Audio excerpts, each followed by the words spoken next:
The first full week of baseball is done, and the heavyweights wasted no time in delivering some major blows.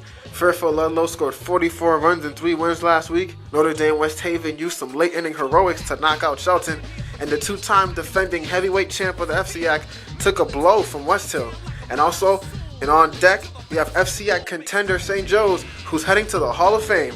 All of that is up next. I'm Henry Chisholm, and this is the Diamond Report.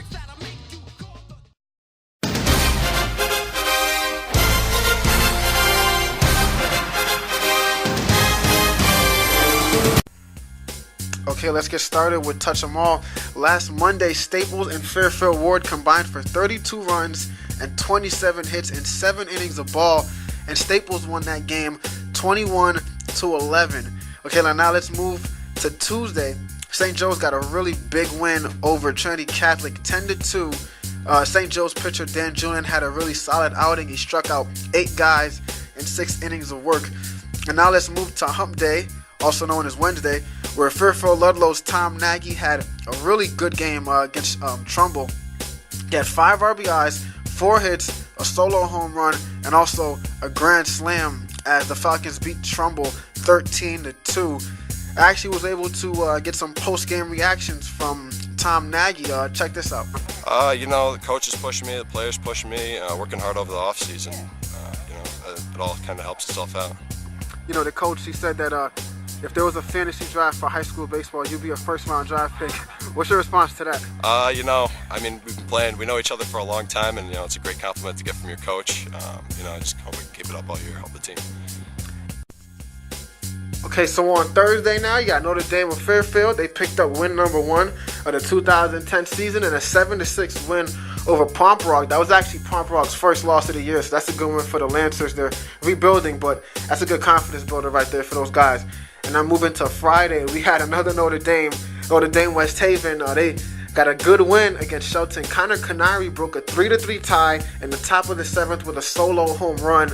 Notre Dame walked away with that win 4-3 over Shelton. I met up with Keniry actually after that game and was able to get some post-game reactions from him as well. Honestly, my eyes lit up. It was awesome. I was right there and I just did what I could with it. Took a yard. Did you knew that it was going to be out of the park when you hit it?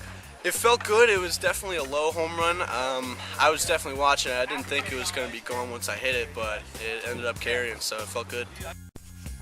And now that last week is done, let's take a look at the Touch 'em All players, plural, of the week. It was kind of tough this week, last week, for me to make a decision, so I picked 2 guys. We've got Staples, David Spear, who's obviously a great pitcher over there. He had 15 strikeouts in a 10-1 win over McMahon last week.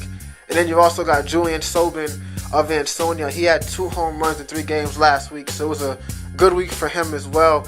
So that was Touch 'em All. Now let's go on deck.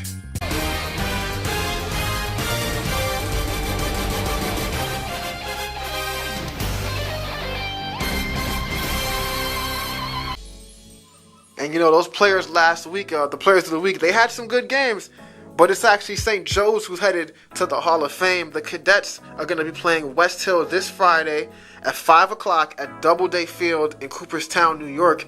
It's a good thing for St. Joe's, but they actually tried to do it 3 years ago. Didn't really work out. Check this out. I had heard that other teams had done it before, so 3 years ago I actually had, we lined it up. We were going to play Norwalk up in Cooperstown at Doubleday Field. And 4 days before the game, they got 10 inches of snow up there. So we ended up having to cancel it. And now luckily for St. Joe's, since there's no snow on the ground, the players are actually pretty excited to go down there and get a chance to play at Doubleday Field. I'm real excited. Hopefully I'll be ready because I pitched Monday. So hopefully I can go throw again up there. Well, I'm real excited about the opportunity. There's a lot of history at Doubleday Field, obviously, in Cooperstown. I'm real excited, and the rest of the team's feeling good about it too. And we think we're going to have a good chance of going beating West Hill, which is a very good team as well. Well, I've never been there before, so I'm kind of pumped to see Doubleday Field. Like Brendan said, there's a lot of history there. Should be an exciting trip. What's on schedule for the whole trip? Like, when do you guys leave in and what do you guys We're going to do? get on a bus at 7:30 in the morning here at school. It's going to head down to Stanford and pick up West Hill at 8. and then we're up to Cooperstown. We hope to roll in around lunchtime, check into our hotel, have a little lunch, and then first pitch is scheduled for 5 o'clock at Doubleday Field. After the game, both teams back on the bus. We're going to head out to dinner. There's a barbecue place. We're going to get some all-you-can-eat. And, half the room will be excited because they just won, and the other half won't. But, again, it's part of the experience, I think.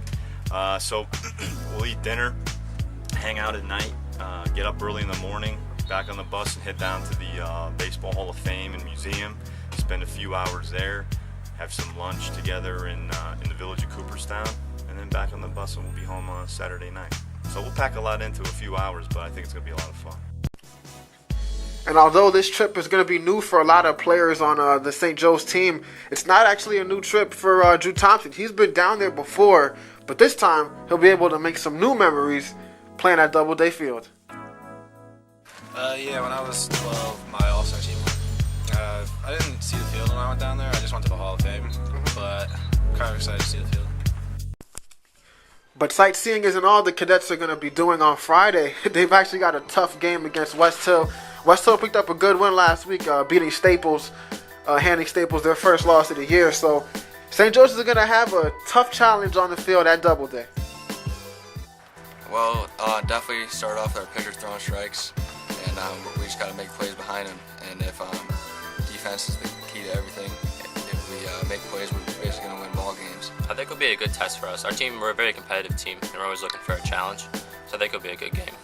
And even though West Hill is going to be a good game for them, St. Joe's hasn't avoided tough games this year. I mean, they're undefeated going into Wednesday. They're 6-0. But they already had some tough games. They had a close game with Notre Dame with Fairfield to start the season. They pulled that one out 4-2. Last week they beat Ridgefield 3-1. And they got a big win against Trinity Catholic. And they've also had key players step up when it's been necessary in those games. The Trinity win was big. They had won on a walk-off grand slam the day before, so they had a lot of momentum. We had to play down at their place. We gave the ball to our ace, Danny Julian. It was his first trip to the mound this year. He came out blazing. We got a couple clutch hits, and then broke the game open and kind of cruised after that. It's mostly just throw strikes. That's about it. That's all coach tells me to do, so just get that done. And my teammates always back me up. We don't make errors. So we got good chemistry on the field. We backed that up with a great win against Ridgefield here at home. They were a good team, a team that's probably going to be in the mix for a playoff spot and maybe a run of the FCAC championship. But we got a great pitching performance. Only gave up 2 hits. Another captain, Joey Markarian, had a huge hit. 2-out, 2-run single.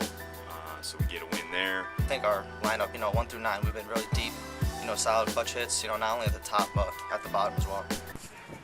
Well, that's just about all the time I have today. As always, keep checking out the ctpost.com/blogs. Keep looking at my blog. It's in high school sports next to Sean Patrick Bowley's mug. We got to do something about that. But, yeah, keep checking out Touch 'em All. I try to update it every day. After a game day, I try to update that blog, so make sure to keep looking at that. Again, thanks for watching. I'm Henry Chisholm, and this has been the Diamond Report.